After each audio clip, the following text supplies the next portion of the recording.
Enggak harus sama, enggak harus. Nah, yang muda-muda itu. Ayo Mas Harjono. Yang muda jadi sorotan loh. Iya. Ada tanggapan? Ya mungkin dari saya secara pribadi juga masih belum bisa jadi santri ya. Iya, belum. Secara Kan jiwa, baru usaha. tapi secara teori memang kita ya sudah santri karena masyarakat pada umumnya ya orang ngaji di Padepokan otomatis ya dianggapnya santri. Tetapi dari pemaparan tentang sin, nun, ta, ro, dan ya tadi, ternyata saya sendiri secara pribadi masih jauh dari nilai-nilai atau nilai-nilai yang terkandung dalam 4 huruf itu. Jadi kecil sekali untuk yarjus salamah fitin wa dunya wal akhirah, karena poin 1, 2, 3 aja masih ada di lisan, belum nyampe ke kolbu. Jadi memang perlu sekali untuk pembimbingan, untuk terus nyantri minal mahdi ilal ahli itu harus. Kemudian yang kedua, ini pertanyaan kedua, orang-orang tua zaman dulu itu di dalam menanamkan tentang cinta terhadap tanah air itu tidak perlu pakai teori, tetapi dengan praktek langsung. Pada saat saya kecil itu di depan rumah itu selalu dikasih air di dalam kendi, di pinggir-pinggir jalan, di gapura-gapura rumah itu kan pagarnya tembok semua, itu selalu ada kendi. Saya pernah nanya sama nenek saya, "Nek, itu kenapa kok di depan rumah kok ada kendi semua?" Ya itu mengingatkan bahwa kita itu harus cinta tanah air loh. Hubungannya apa kendi sama cinta tanah air? Kendi itu dibuat dari tanah, dalamnya air, artinya cinta tanah air. Jadi seperti itu. Jadi tidak perlu dengan teori, tapi dengan praktek langsung. Orang dengan melihat kendi itu ada kewajiban cinta tanah air. Itu yang menjadi jargonnya Mbah Yai Hasyim Asy'ari, hubul waton minal iman. Itu juga bukan hadis, bukan Quran, tapi hanya jargon. Tetapi itulah yang menggugah masyarakat Indonesia untuk menjadi syuhada, untuk menjadi pahlawan karena cinta terhadap rumahnya sendiri, yaitu Indonesia. Mungkin pertanyaan saya, kita sering memperingati 10 November Hari Pahlawan. Jiwa-jiwa kepahlawanan ini mungkin yang kurang. Tapi kalau harinya kita mungkin sudah hafal, tanggalnya sudah hafal. Tapi khusus untuk Hari Santri itu memang ditetapkan oleh Presiden Jokowi baru 3 tahun belakangan ini, atau 4 tahun ya, sebelum setelah Pak Jokowi periode kedua itu baru ditetapkan Hari Santri. Padahal santri itu sudah ada di eranya Wali Songo, tetapi Hari Santrinya baru ditetapkan kemarin-kemarin. Tetapi kita tetap bersyukur, bagaimanapun juga ternyata santri itu mempunyai nilai lebih di mata pemerintahan. Makanya diperlukanlah yang namanya peringatan Hari Santri. Kita sebagai santri harusnya juga berterima kasih kepada pemerintah, karena ternyata pemerintah masih menghargai jiwa-jiwa kesantrian yang menumbuhkan jiwa-jiwa kepahlawanan, jiwa-jiwa patriotik di negara ini. Mungkin itu aja tanggapan dari saya. Terima kasih. Tanah airnya dibela dan sudah dibela. Tanah air sudah dibela ya, karena cinta dengan tanah air sudah dibela ya. Salah satunya dengan bentuk resolusi jihad Mbah Hasyim Asy'ari ya. Tetapi kan kendi itu juga tanah air yang harus dijunjung tinggi ya kan? Orang minum pakai kendi kok dituang, itu bukan orang ahli. Orang yang ahli ya benar-benar dia menjunjung tinggi tanah air. Zaman sekarang orang nggak menjunjung tinggi tanah air, yang dijunjung tinggi bangsa lain, negara lain. Sekarang zaman boleh cek buktinya, ada orang makan dari hasil bumi Indonesia Nusantara ya, minum dari air yang disedot dari bumi Nusantara, ngising bumi Nusantara, nguyuh bumi Nusantara. Tapi yang dijunjung tinggi budaya-budaya asing.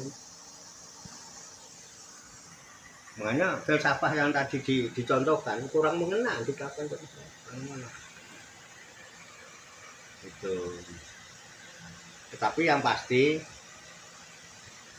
kendi itu isinya nggak kelihatan.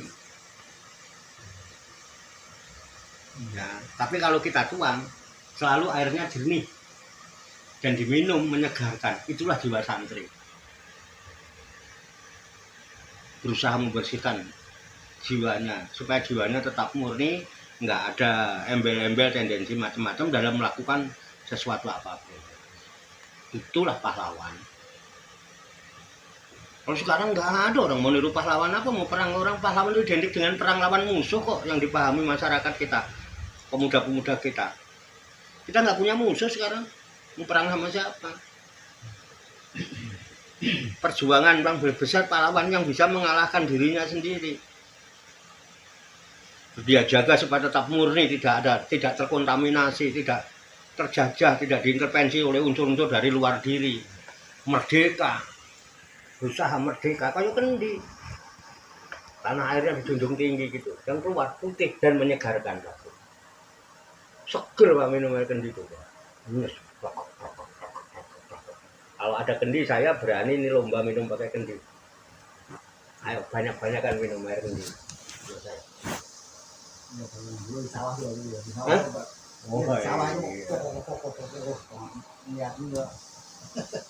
Jadi tanah air dijunjung tinggi apa? Kendi. Kendi itu tanah air dijunjung tinggi. Kalau nggak dijunjung tinggi itu orang tidak cinta tanah air. Kalau dia cinta dijunjung tinggi, Pak. Orang akan selalu membangga-banggakan dan membesar-membesar, menyanjung-nyanjung sesuatu yang dicintainya. Sampai kok seneng sama manu sampai kok lem-lem terus kok duduk-duduk tinggi kok pamban wong.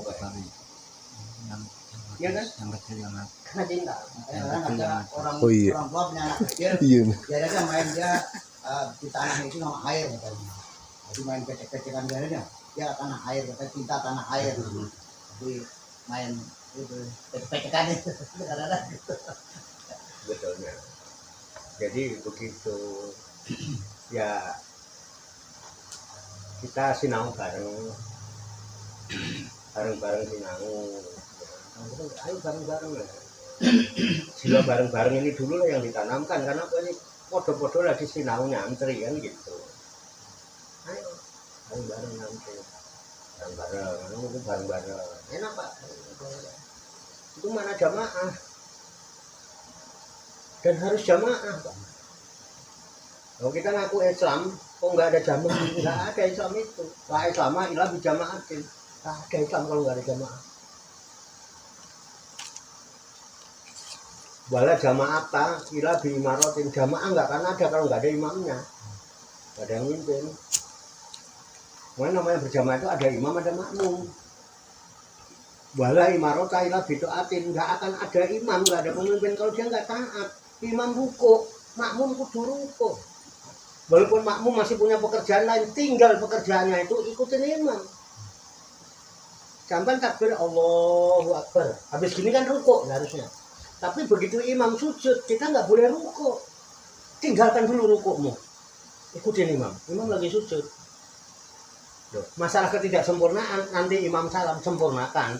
Itu namanya sholatnya masbuk. Itu pelajaran. Jadi sholat itu pelajaran, tapi sholat yang benar itu sesudah salam. Assalamualaikum warahmatullahi wabarakatuh. Itu sholat yang benar tuh. Ini hanya pelajaran untuk mengingatkan. Mana sholat itu dalam rangka untuk mengingat lidzikri. Diingatkan tuh, wis habis assalamualaikum udah ingat. Salam. Afsus salam basilul. Tebarkan keselamatan, tebarkan kedamaian. Kan begitu Pak. Bukan salam udah cuek-cuekan lagi bodo amat. Itu jadi sholat kolong-kolong. Ya, justru sesudahnya itu, prakteknya itu yang disebut sholat. Menyambung sholat itu. Menyambung. Ada sholat secara khusus menyambung hubungan baik antara diri kita dengan Tuhan. Sehingga di dalam sholat nggak boleh kecampuran dengan urusan-urusan manusia. Kalau kecampuran, batal sholat ya. Selesai, sholat lagi yang lebih panjang. Kenapa? Terus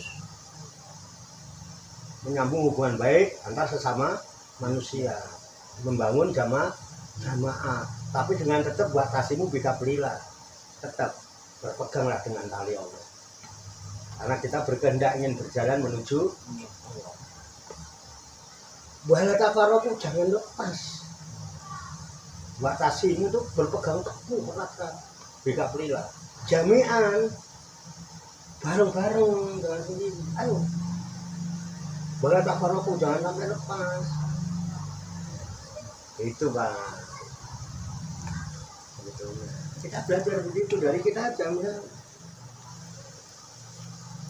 dari 7 orang, udah 7 orang ini komitmen bersama, kita bareng-bareng sinau bareng, ayo bareng sinau dari santri bareng. Ini baru proses Pak, hanya tahapan yang kita lakukan ini, belum kemana-mana, baru pengen begitu tuh. Iya. Ya memang belum, kita belum. Makanya sinau bareng. Itu nek wis ketemu dhewe, Pak. Ya kan? Saya percuma menceritakan tentang rasanya montong kalau sampean nggak berusaha untuk mangan montong. Sampean cerita pun kata saya. Yang sampean belum pernah makan montong. Cuma kadang-kadang belum tahu mangan montong, nek ngomong ngalah-ngalah sing wis biasa mangan montong, itu loh masalahnya. Kadang-kadang kan membuat kabur suasana itu. Ngelebihin.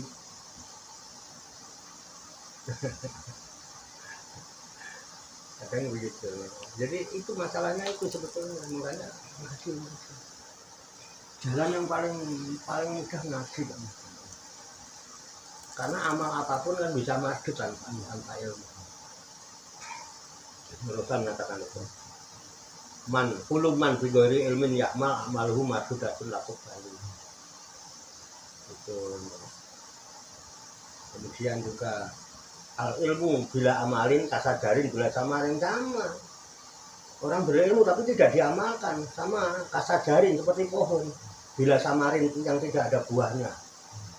Apaan kebanyakan daun doang, ngotor-ngotorin halaman bikin capek gua.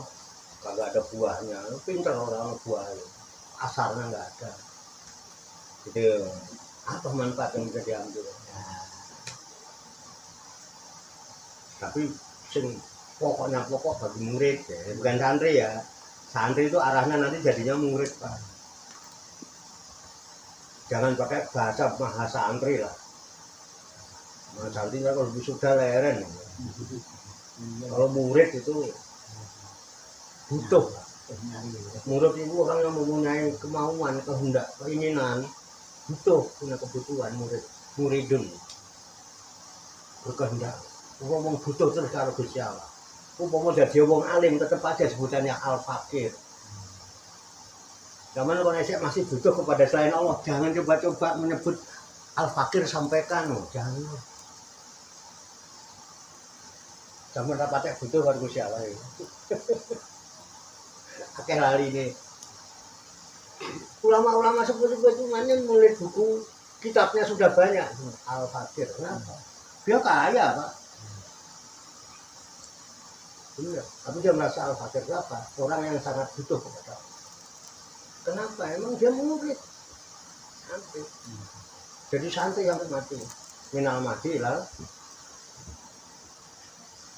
Nah, jadi gitu. Betul.